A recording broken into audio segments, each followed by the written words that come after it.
Մեր երկրին անհրաժեշտ է երաշխավորած խաղաղություն, որ պատերազմի դռները մեր ժողովուրդը փակի։ Բարգավաճ Հայաստան կուսակցություն։ Այսօր ապրիլի 25-ին տեղի է ունենում քառօրյա պատերազմին հերոսաբար զոհված Ռոբերտ Աբաջյանի մայրիկի տիկին Աննայի հոգեհանգստի արարողությունը։ Բազմաթիվ քաղաքական ու հասարակական գործիչներ, պարզապես սրտացավ մարդիկ ներկա են գտնվել հոգեհանգստի արարողությունը եւ մարդկանց հոսքը չէր դադարում։ Հանրությունը սգում է տիկին Աննայի մահը, որոշներն էլ կարծում են տիկին Աննան գնաց, որպիսի որդու կողքին լինի։ Եվ իսկապես, տևական ժամանակ լուրջ առողջական խնդիրներ ունենալուց հետո Աննա Աբաջյանը գնաց որդու մոտ, նրա հետ հավերժ լինելու եւ այլևս կարոտով չապրելու համար։ Իսկ մենք ներկայացնում ենք կադրեր առանց մեկնաբանության։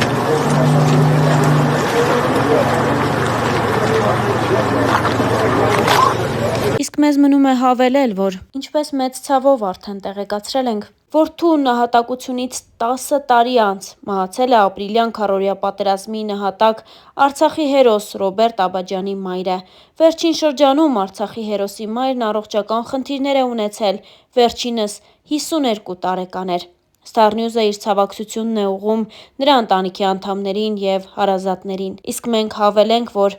Արցախ-ադրբեջանական շփման գծում ծավալած թեժ մարտերից հետո ապրիլյան պատերազմի Արցախի հերոսների ցանկում ավելացավ եւս մեկ անուն՝ բոլորից ամենաերիտասարդը։ 19-ամյա Ռոբերտ Աբաջյանն առաջինն է, ով լինելով կրտսեր սերժանտ, բարձրագույն կոչման արժանացավ։ Նա ԼՂՀ նախագահի հրամանագրով հետմահու արժանացավ Արցախի հերոսի կոչման եւ պարգեւատրվեց ոսկե արծիվ շքանշանով։ Ռոբերտի բացառիկ հերոսությունը անտարբեր չթողեց եւ ոչ մեկին։ Ապրիլյան պատերազմից հետո նրան ճանաչեցին որպես հերոս, իսկ հարազատներ, ընկերների համար, բացի հերոս լինելուց, մնաց բարի, հումորով, բոլորին հասնող կյաժը։ Ռոբերտի ծնողները պատմել են, որ նա շարունակ շտապում էր։ Կյանքում հնարավորինս շատ բան հասցնել։ Ծնողների խոսքերով որդին ընկերասեր էր, սիրում էր բոլորի հետ կապ պահպանել։ Բոլորի հետ էլ շփվում էր։ Նման մարդ չկար, ում հետ 15-20 րոպե շփվեր ու հետագայում նրա հետ ընկերություն չանեին։ Տղաս 5 տարեկանից մինչև 80 տարեկան ընկերներ ուներ, ասում է Ռոբերտի հայրը Ալեքսանդր Աբաջյանը։ Երևանի Քանաքեռ Զեյթուն վարչական շրջանի համար 147 հիմնական դպրոցը անվանակոչվել է Արցախի հերոս Ռոբերտ Աբաջյանի անվամբ։ 2023-ից 2011 թվականներին Ռոբերտը սովորել է հենց այդ դպրոցում։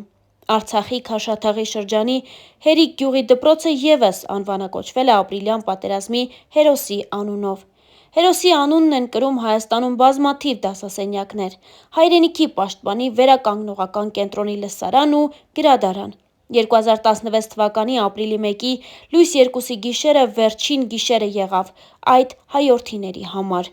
Այդ գիշեր Արցախա-ադրբեջանական շփման գծի ողջ երկայնքով Ադրբեջանի զինված ուժերի ստորաբաժանումները լայնամասշտաբ հարձակման են անցնում։ Արցախի հանրապետության հյուսիս-արևելյան ուղղությամբ տեղակայված հենակետային դիրքերը հրետանակոծելուց հետո ադրբեջանական ստորաբաժանումներն անցնում են գրոհի։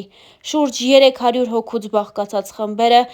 տանկերի աջակցությամբ փորձ են կատարում գրավելու հայկական դիրքերը։ Հակառակորդի ձեռնարկած հարձակմանն առաջին մարտը իրենց վրա վերցրին Վաշտի հրամանատար կապիտան Արմենակ Ուրֆանյանն ու 6 զինծառայողներից բաղկացած դասակը։ Ուրֆանյանին եւ իր անձնակազմին հաջողվեց 2 անգամ ետ մղել հակառակորդին։ Երբ հասկացավ, որ այլևս դիմադրելը անհնար է, քանակով ու ռազմական տեխնիկայով զինված թշնամուն Կրակը վերցնելով իր վրա, զինվորներին հետ նահանջելու հրաման տվեց։ Առաջին անգամ զինվորները չլսեցին հրամանատարին։ Անհավասար պայքարը շարունակվում էր։ Քյարամ Սլոյանը, Ռոբերտ Աբաջյանը, Անդրանիկ Զոհրաբյանը զոհվեցին իրենց հրամանատարի հետ միասին, իսկ մյուսները վիրավորվեցին։ Ուրֆանյանի զոհվելուց հետո ոտքի վիրավորում ստացած Ռոբերտ Աբաջյանը հրամանատարությունը վերցրել է իր վրա և պատնեշի վրայից շարունակել մարտը։ Նկատելով, որ խրամատում վերջանում է զինամթերքը, զինվորներին ուղարկել է փամփուշտ բերելու։ Այդ ընթացքում հակառակորդին հաջողվում է թափանցել դիրք։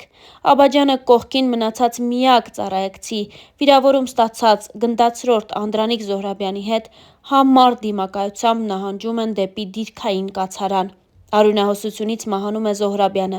Մարտական խորշում դիրքավորվելով Ռոբերտ Աբաջյանը մինչև վերջին փամփուշտը շարունակում է միայնակ կռվել թշնամու մեծաթիվ ուժերի դեմ։ Միևնույն ժամանակ կապ հաստատելով գումարտակի հրամանատարի հետ և վերջինիս կարևոր տեղեկություններ հաղորդելով դիրքում կատարվող դեպքերի մասին, նկատելով իրեն մոտեցող թշնամուն, Աբաջյանը հանում է իր մոտ մնացած վերջին նռնակը և տեսնելով իրեն մոտեցող հակառակորդին, իր հետ միասին նռնակով պայթեցնում է հակառակորդի մի քանի զինվորի։